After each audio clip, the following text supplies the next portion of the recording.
puedes hacer... Perfecto. Buenas tardes, Horacio. Muy buenas tardes, muchas gracias. Estoy muy contento de venir a Barcelona, es una ciudad que me gusta mucho y sobre todo de estrenar Finlandia en esta ciudad tan bonita. Muchas gracias a ti y sobre todo muchas gracias a Eva que ha hecho posible este encuentro. Sí, gran Eva. Grande Eva Calleja, de Prisma Ideas. Sí, eso es. Yo siempre empiezo las entrevistas preguntando lo mismo, pero voy a hacer un pequeño inciso. He leído en el dossier que eres nacido en Guadalajara, en México, pero por tu aspecto y tu acento pareces de otro país. Bueno, en México somos de todos colores y de todos sabores, somos como los dedos de la mano, ¿no? Por supuesto tenemos una historia con Europa y mi familia pues tiene una descendencia española, es inevitable verlo, ¿no? Pero soy mexicano, aunque también soy español. ¿Y no tienes nada de acento mexicano? No tengo acento porque llevo más de 25 años viviendo fuera. En realidad me fui a vivir a Alemania. Alemán es mi segundo idioma. Iba a decir, Trabajo, ¿tienes pinta un poco de...? Trabajo en alemán, trabajo en francés belga. también. Estuve más de 7 años en el Circo del Sol, Sí, trabajando en producción. Sí. Y justo pues estuve durante 7 años viviendo con una maleta, viajando con una maleta sin casa. Y ahí aprendí pues muchos idiomas, muchas culturas, muchas personas y yo creo que es de ese trabajo en particular de donde traigo esa valija, esa mochila visual con la que trabajo. Pues ahora sí que empezamos. Yo Eso. siempre empiezo las entrevistas preguntando lo mismo. ¿Por qué haces cine? Hago cine porque es lo que me motiva a seguir. Yo creo que desde pequeño no me ha interesado otra cosa. Mi cuñado tenía una pequeña cámara VHS muy antigua y ya a los 7 u 8 años hacía cortometrajes con mi familia, los usaba como actores, cortometrajes que no iban a ningún sitio. Hago cine porque quiero contar historias y porque para mí es la única manera que tengo de dialogar con mi entorno. Yo ya he visto alguna película que hable sobre las mushes. ¿Por qué hacer una película sobre las mushes o diría más sobre las mushes y un encuentro que hay de fuera? Yo creo que va un poco más allá, no es solamente una película que va sobre las mushes. Lo primero de todo es una interpretación mía de la vida de las mushes, Vale. Porque esta película Finlandia son pequeños fragmentos de cosas que pasaron a diferentes mushes, más cosas de mi vida que yo he introducido, más todo mi imaginario para hacerlo con realismo mágico, porque obviamente los terremotos no son causados por nada, ¿no?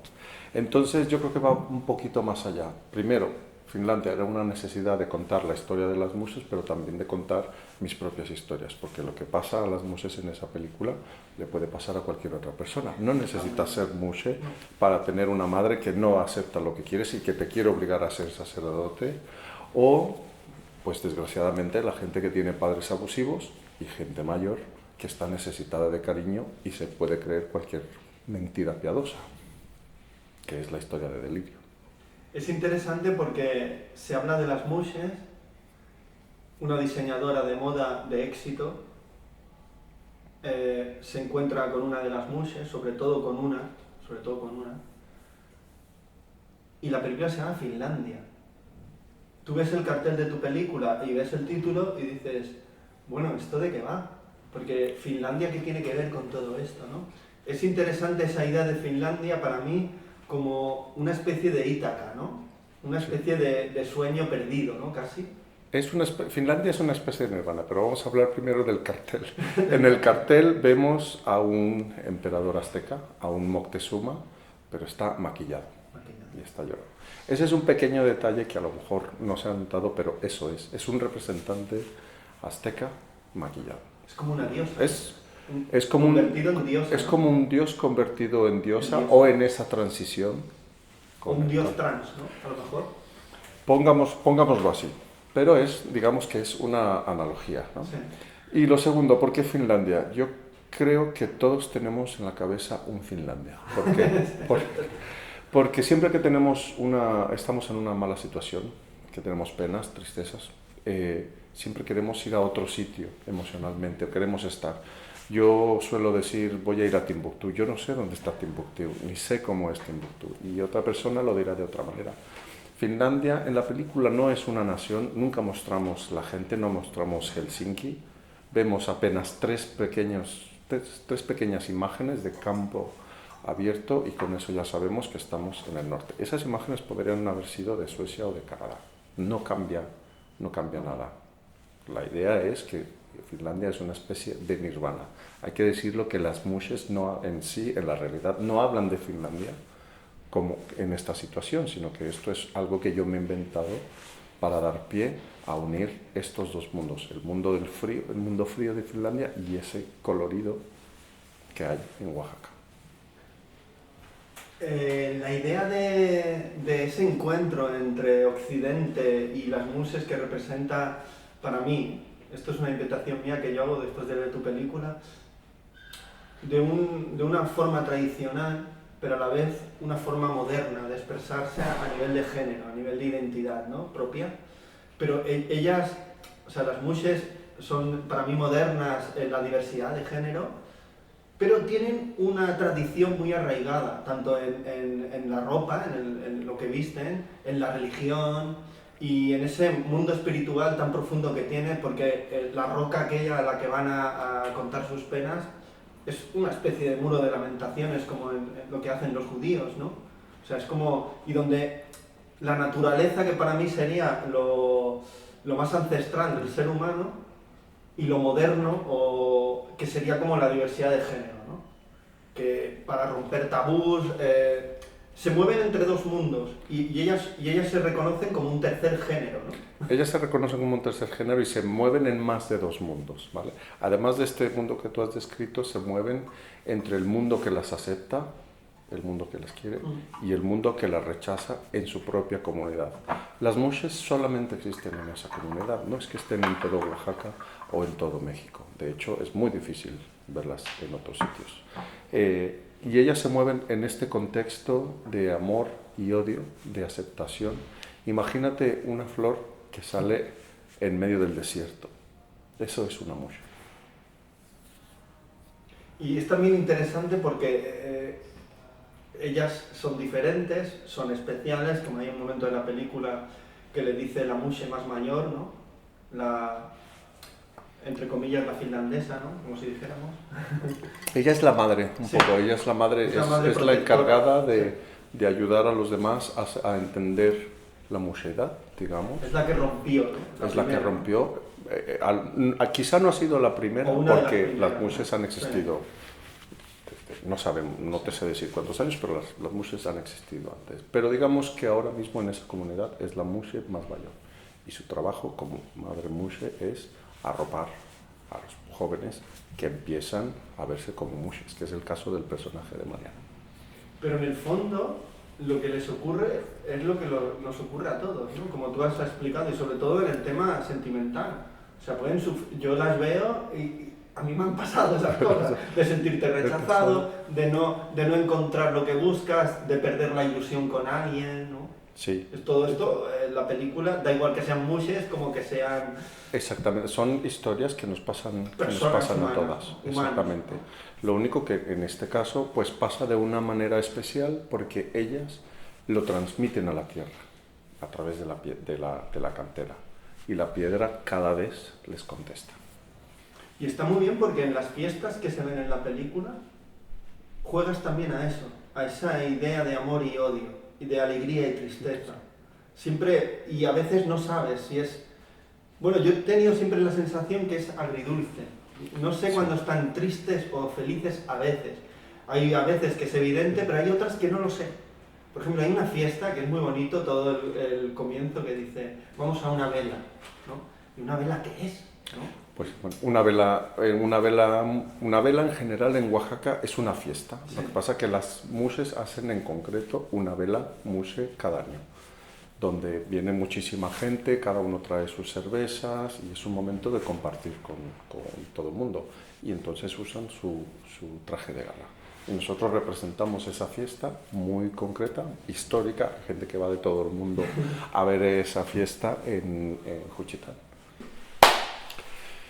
Es mi Porque, primer largo. espera, Sí. es la primera largo de ficción. Tú habías hecho cosas de danza, Cirque du Soleil también. ¿Por qué hacer una historia de ficción y no hacer un documental?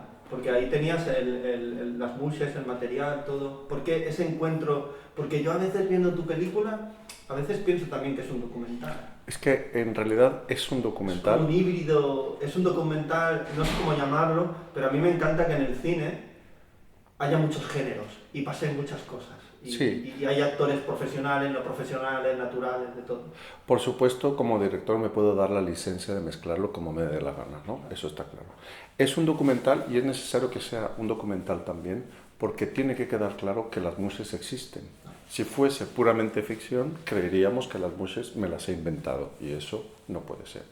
¿Qué pasa? No quería hacer solamente un documental porque entonces es hacerlo todo tan fácil, es simplemente seguirlas y yo no tendría mucho que aportar. Y como he mencionado antes, esto al final es mi versión de las mushes y me daba libertad precisamente para inventarme personajes como la Tierra o la analogía de los pájaros, que son las mushes, que también esto es de realismo mágico, etcétera. Entonces yo quería explorar ese mundo. De hecho, aunque yo soy documentalista, siempre he querido hacer ficción y por eso decidí que este tema iba a ser mi ópera prima, porque precisamente me daba muchísima libertad. ¿Y en qué momento aparece en la historia, en este proceso, el personaje de la diseñadora? Porque para mí es un personaje que va como obligada a un lugar y, hostia, y va a encontrar su lugar. Etcétera. El personaje Qué bonito es eso, ¿eh? es muy interesante. ¿Qué pasa? Podríamos hacer la historia simplemente de las mushes y ya está. La historia de Marta no era necesaria en Finlandia en sí, porque la historia de las mushes habría pasado, de todas maneras. Sin embargo, habría que darle un contexto más amplio. Y yo vivo entre dos mundos, vivo entre México y Europa. Siempre digo que soy una persona del océano porque estoy entre los dos. Y quería también traer ese mundo que yo conozco. En la película hay dos tipos de música. Está la música tradicional mexicana y luego está Wagner y Mahler, que acompaña a la historia de Marta, la europea. ¿Y por qué no poner un tema sobre la mesa? Yo no juzgo si está bien o está mal lo que hace el personaje de Marta. Simplemente saco a relucir un tema, algo que está pasando y hablemos de esto. Marta está muy desubicada en su mundo, aunque le encanta el diseño y el mundo en el que vive, pero está muy desubicada. Y sobre todo le pasa como a la mushe que conoce. Ha perdido una ilusión, ella perdió su ilusión. Exacto. Y en ese encuentro parece ser que ¡buah! Es muy bonito Es muy bonito. toda su historia, ¿eh? ¿Sabes qué pasa? Que a Marta no le había pasado nunca nada en la vida. A lo mejor se había enamorado, pero no se había enamorado tanto como ella creía. No había vivido a fondo, no había conocido seres de luz como los ha conocido en Oaxaca. No ha conocido gente que se pasa días y días haciendo algo con tanto amor. Y cuando descubre todo esto, cambia. Es que Y el bordado es impresionante. Es impresionante. Son muchísimas horas el trabajo, ¿eh? Hasta 6 meses para hacer un solo vestido. Sí, como explican en la película, ¿no? O sea, ¿y cómo te plantea el reparto? Porque yo veo que en el reparto, o sea, me encantaría que todas las mushes que salen en la peli, todas fueran reales. Pero creo que hay mucho trabajo de caracterización, de coger a un actor y convertirlo en una mushe. Sí, lo que pasa que entonces estaríamos perdiendo la magia del cine, que es trabajar con actores y interpretar. Y yo quería hacer ese trabajo. Y si es mi ópera prima, pues quería experimentar con actores y llegar a eso. Tenemos actores de muchísima calidad que se han adentrado en este tema, conviviendo con las mushes, aprendiendo incluso a cómo hablar, porque ellas hablan de una manera muy concreta. Y esto es una investigación, y es una investigación que nos hace crecer a mí como director y a ellos como actores. Y yo quería esta experiencia. Por supuesto que hay muchos reales porque hay que darle originalidad, pero no olvidemos que el cine al final es un trabajo entre director y actores. ¿Y cómo fue? ¿Por qué eliges a estos actores? ¿Cómo ellos enseguida dijeron, hostia, pues Sí, sí, me interesa el proyecto, voy a convertirme en una musa y tal. Ellos enseguida dijeron que sí, no hubo un casting como tal en el caso de los actores mexicanos porque yo seguía su trabajo y yo quería trabajar con ellos. En el caso del personaje español sí hicimos un casting, al final Andrea Guasch, catalana, ha sido la indicada y los personajes secundarios son todos locales. Además, por supuesto, mi familia, que aparecen todos como extras para echarnos una mano. Por supuesto. Y es que es increíble, ¿no? Porque en realidad son actores, pero yo me he creído que eran musas reales. Esto es un trabajo muy difícil conseguirlo. Esto ha sido un gran trabajo. Esto a mí me parece increíble, porque luego yo primero vi la película y luego me leo el dossier. O sea, yo quiero ir virgen a la peli, no quiero saber nada de la peli, no quiero saber nada de ti ni nada. Quiero que la peli se exprese. Y una vez se exprese y empiezo a ver, ¡oh, pero si son actores! Es increíble el trabajo que hay aquí detrás. Porque no parecen actores. Trabajamos. Y esto es brutal. Sí. Yo también hice de Mushe porque yo ensayo con ellos y yo siempre hago el personaje opuesto. Entonces siempre trabajamos juntos. Y ellos han tenido mucha libertad para decir los diálogos como ellos querían o incluso para eliminarlos. Por eso en la película los 10 primeros minutos no hay diálogos y los 10 últimos minutos tampoco hay diálogos. Y en medio de la película hay espacios donde no se dice nada porque consideramos que no era necesario, porque quizás las Mushes hay momentos en los que se dicen cosas con las miradas o con acciones. De hecho es muy impactante el comienzo y el final de la película, pero en el comienzo ya explicas cómo va a terminar la película.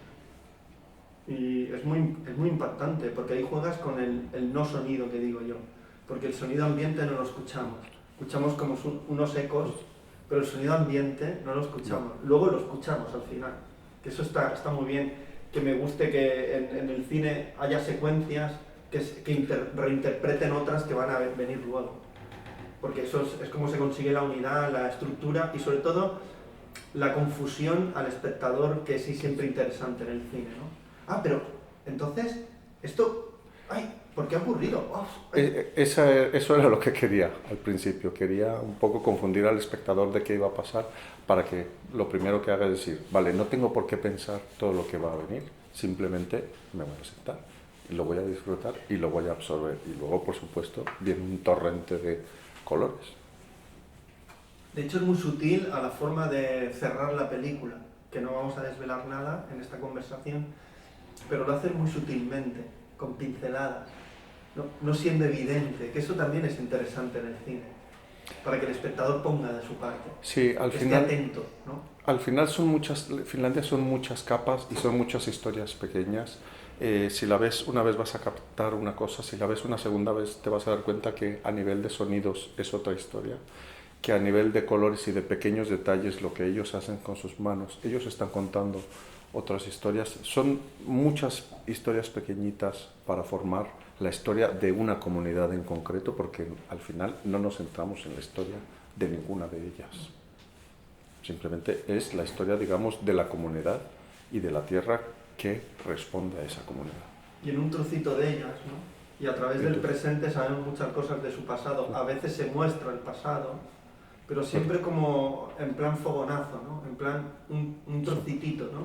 Para que Exactamente, y que cada uno saque la conclusión de qué es lo que pasa a partir de ahora con estos personajes y cómo quieren vivir. Para mí, ser mushe en ese lugar es un acto de resistencia política. Es un acto de resistencia, hay que ser muy valiente, hay que tener mucho coraje también. Yo las veo y pienso, yo no sé si sería tan valiente. Por eso yo creo que esta es una historia primero, de antropología y segundo, un ejemplo de resistencia. Yo, no sé, una vez leí una cosa de un escritor y le decía, ¿escribir un libro es difícil? Dice, sí, es muy difícil. Dice, pero más difícil es si cuando empiezan a venir problemas lo dejas. Claro. Claro, o sea, es un acto de resistencia, sí. Es decir, yo puedo con esto, aunque, de hecho, hostia, es que a veces tienen muchos problemas. Muchos, de hecho, hay mucha violencia contra ellas. Y hace poco ha muerto una mushe, bueno, cuando estuvimos ahí también ha muerto algunas víctimas de la violencia machista, pero no solamente la violencia machista, sino es una comunidad en sí violenta y ellas lo resisten. De hecho, en tu película la violencia se ve desde muchos puntos de vista y muchos niveles. Hay muchos, sí. Desde el nivel, desde el hogar, porque la madre, digamos, es violenta Sí, de una forma pasiva-agresiva. El padre de Amaranta, que es completamente violento, y luego la sociedad hacia la mushe mayor, hacia la matriarca. De hecho, no, en ese sentido la película es muy compleja, porque no hay un malo y un bueno, hay No, muchos tipos de violencia hay muchos tipos de y la malos, ejercen diferentes géneros, como si dijéramos. como puedan. Sí, sí, o sea, a través de su posición ejercen un poder hacia el que digamos diferente, especial, ¿no? Es triste, ¿no? Pero que al diferente y al especial se le persigue. Sí, pero Es eso un sí. signo de la historia, ¿no? Sí. Desafortunadamente es así y era lo que queríamos retratar. Pero también retratas el amor, puede ser duro, pero también puede ser bonito en tu película. Sí, porque en este caso el amor da esperanza y mantiene a una persona viva. Desgraciadamente en algún momento se da cuenta que no era verdad. Pero estamos hablando de, lo llamamos mentiras blancas, no mentiras piadosas. Mentir para dar ilusión a alguien. Y eso no es una cosa de ser una mala persona, sino de ser una buena persona. Mantener la ilusión. El caso de Amaranta, ella lo hace con la mejor intención porque no quiere perderla. Entonces sabe que este amor no existe y lleva años inventándoselo, pero es lo que la hace resistir. Y cuando esto ya no existe, ella decide irse, digamos. Sí, sí. No estamos desvelando toda la película, de pero... hecho, me interesa mucho como en lo del realismo poético que decías, ¿no? El realismo mágico, pero ya te diría hasta un realismo poético. Hay mucha poesía en la película. De hecho, hay un momento en que no desvelaremos qué hay dos personajes que hacen una escapada, como si dijéramos. Ya el público sabrá que dos personajes son.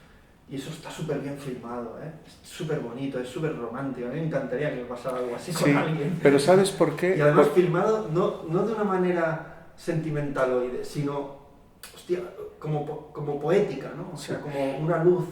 O sea, ha estallado una luz. Sí, y en esta escena en concreto, en estas secuencias que mencionas, no es una mujer, un hombre, o no es un género que se enamora. Personas. Son dos seres humanos que se enamoran de las almas. No hay nada físico, no hay nada carnal. Y además se están rompiendo con sus propias, sus propias convicciones, o sus propios convencionalismos, diría, y incluso van en contra de los géneros, porque es algo que normalmente no debería pasar, pero sí van en contra de su ideología. ¿No? Dicen, uno se da cuenta de que está enamorado cuando siente de verdad y da igual a la persona, ¿no? Y yo creo que en realidad tenemos un poco de miedo. Tu película invita a ser libres. Y invita a explorar. Es una película sobre la libertad individual, ¿no? Porque invita a dejarse llevar por la vida, a dejarse llevar por la circunstancia, a no controlarlo todo. A no juzgarlo, a no poner etiquetas. A vivir, no a ser una máquina, sí. ¿no? Este viaje en concreto nos invita a vivir. O para mí toda esta secuencia era una invitación a vivir. Y ya desde el principio queríamos que dos seres se enamorasen, da igual el género. Es súper bonito. Porque se enamora un alma de la otra. A mí me encanta esa historia, en serio. Cuando presentas la película por ahí, ¿la has presentado en algunos sitios? ¿El público cómo ha reaccionado? Pues mira, la hemos presentado en más de 20 festivales internacionales, desde Australia, Estados Unidos, around the world, ¿no? Taiwán. Hemos estado around the world y sobre todo la gente siempre habla de un personaje completamente diferente. Cada uno se identifica con un personaje, algunos con el niño, otros con la madre, otros con Amaranta, otros con Delirio. No todo el mundo coge el mismo personaje con el mismo cariño. ¿Por qué? Porque estamos hablando de diferentes niveles emocionales y cada uno conecta con uno de una forma diferente. Lo más interesante es hay una palabra que todo el mundo nos dice: me ha revuelto cosas. Al final, en los coloquios, la gente nos dice: me ha revuelto emociones, me ha sacado emociones, me ha provocado cosas. Y realmente eso es lo que yo quería, provocar emociones para hablar de este tema. ¿Y las mushes? ¿Han visto la peli? Las mushes, no todas, por supuesto, hay muchas mushes, pero en el Festival de Cine de Guadalajara Estaban en En la el alfombra Superfestival roja. de Cine de En el Guadalajara, Superfestival, deberías sí. decir, porque lo has dicho en plan como Sí. el festival que hacemos Aitor, Horacio y yo, ¿sabes? O sea, No, es un festivalazo, ahí sí. han ido los mejores del mundo. Sí, y bueno, la vieron en Los Ángeles también, había 58 mushes en la sala. En Seattle no hemos podido tener a ninguna mushe, pero hemos ganado el premio de mejor director. Y eso nos ¿Quién ha... será? ¿Quién será? Y pues esto nos ha ayudado muchísimo para hablar más de la película, porque a partir de este premio, pues la prensa se ha volcado, los medios se están volcando y la gente quiere saber por qué ese director ha ganado ese premio, qué es lo que ha hecho para llevarse ese premio. Y a nivel personal, ¿tu primera vez en la ficción, cómo ha sido, Horacio? He aprendido muchísimo, ha sido justo antes de la pandemia y cuando llegó la pandemia yo lo primero que pensé es, no pasa nada. De hecho, en la secuencia del terremoto están todos con mascarillas. Exacto. Y la prota se la quita, Y se la la prota pone, se la- que es como hemos hecho todos en este tiempo. Sí, y durante la pandemia yo decía, no pasa nada si no salimos nunca de esto porque yo ya soy feliz con lo que he rodado. Yo estoy muy contento, he crecido mucho como director, sobre todo me he dado la libertad de explorar con planos, porque es verdad que hay planos muy extraños para mucha gente, pero yo he jugado, he sido muy arriesgado ¿Por con qué el tipo de hablas de planos. planos extraños? No extraños, sino arriesgados, que en otro contexto podrían ser, no podrían quedar. Está muy bien filmada la película en el sentido que yo te decía de... Por ejemplo, ahora me estoy acordando de una secuencia maravillosa, que te das cuenta, esto es lo que decía Buñuel, ¿no? Buñuel, que rodó mucho en México, decía que en el cuadro no puedes poner a los personajes por la luz. La luz luego se pone, hay que construirla. Pero primero tú pones a los personajes según su estado emocional y su estado posicional en la historia que estás contando. Y luego los colocas y luego montar la luz. Pero hay un momento que el niño, el hijo, está en el patio y la madre está arriba. Es la posición que existe entre ellos dos. Eso es para mí el cine. Y ahí no se habla, solamente hay unas miradas, pero te das cuenta, ahí tú colocas a tus personajes, a tus intérpretes, lo que te está diciendo la película en ese momento. Sí, y no había que decir nada más. Claro. Ella está en una posición de superioridad, él está aquí abajo, pero tiene que mostrarse. Y sabes en ese momento, cuando la mushe protagonista, la más joven, el padre le pega, y sabes dónde se va a ir luego, sabes dónde, la siguiente secuencia lo que va a ocurrir, sabes dónde va a ir. Y esto es porque la película te ha ido lanzando pistas, contándote cosas, y ya no estás mirando al personaje, estás dentro del personaje, ¿no? Y esto es muy bonito. Hostia, hacer una película así, que la gente capte, lo interprete como tú habías pensado, ¿no? Sí. Yo no siempre soy consciente de cómo lo hacemos. Yo simplemente lo hago y después la gente me dice, lo veo de esta manera, es verdad. Y cuando me lo dicen me doy cuenta, es verdad. Pero es que no había otra manera de poner a los personajes si no fuese a la madre en superioridad y al niño abajo. De hecho hay un momento muy chulo, en una secuencia nocturna, una de las mushes, que sí que parece una mushe real, la más alta, delgada, que va con Estrella un señor, Vázquez, con mi primo. con un señor, la mushe más protagonista va detrás, sola, sabe lo que está sintiendo el personaje, porque ella ya ha tomado la decisión, aparece el señor, su amante, ella se sienta, hablan, y hay otro punto de vista, que no vamos a desvelar. ¡Wow! Qué bien filmado está eso, ¿eh? Sí. Y qué difícil es, porque ahí estás viendo un punto de vista y luego ves otro. ¡Oh, qué bueno! Unos se desaparecen y luego lo empezamos a ver desde el punto de vista de Delirio. Eso es muy difícil de encontrar ese punto de cámara, ese tiro de cámara, donde estás viendo a los tres personajes y estás sabiendo realmente lo que piensa y siente cada uno.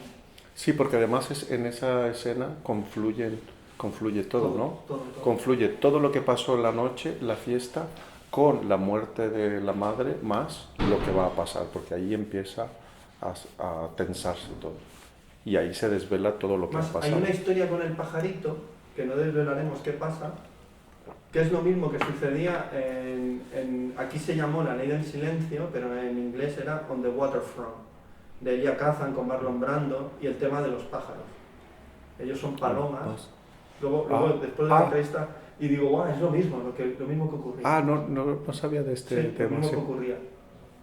Te van a desvelar lo que ha ocurrido a través de los pájaros. Sí. O sea, hacer una analogía entre seres humanos y pájaros. Claro. Digo, guau, es lo mismo. Lo he pensado. Sí. Ahora para terminar, Horacio, quiero que me recomiendes una película que hayas visto hace poco. Una película que vi hace mucho, pero otra vez hace poco, y voy a recomendar dos. Vale. 2046. Vale, de Wong Kar-wai. De Wong Kar-wai y Animales Nocturnos de Tom Ford. Esta no la he visto. Os la recomiendo. Sí, Tom Ford. Porque además a mí me ha inspirado muchísimo. Un diseñador que hace cine. Un diseñador que hace O cine. un cineasta diseñador. Digamos, yo creo que es una especie de Da Vinci, Sí, o ¿no? artista. Un Da Vinci artista. actual. Es como David Lachapelle, ¿no? Sí. Porque yo hace años lo vi en un... Este también hace cosas de género y tal. Y me gusta el colorido, ¿no? Que hacía y tal. Pues Horacio, un placer hablar contigo. Muchísimas gracias. Hablar de Finlandia, hablar de México.